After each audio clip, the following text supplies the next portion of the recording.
Hi, ate! Uy!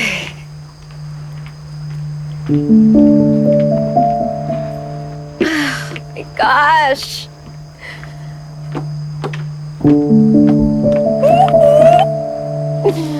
Ay. Saya ka? Kanina kasi ate, habang nung wala ka, parang nagka-moment kami ni Lek. Parang bumalik yung dati. Nung kami pa. Parang hindi naman. Eh wala ka kasi nun eh. Halika dito. Halika dito ate. Dali!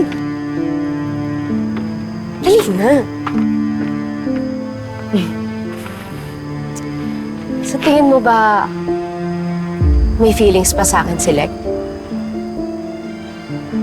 Yung totoo, sa tingin ko nakamove on na yung tao. Mas mabuti pang huwag ka nang mag-expect, Amira. Kasi ate, kilalang kilala ko siya eh. Alam na alam ko bawat galaw niya, bawat tingin niya, bawat ngiti niya. Kanina nga nahihiya na ako kasi parang tingin siya ng tingin eh. Parang may gusto siyang sabihin sa akin pero hindi lang niya maamin.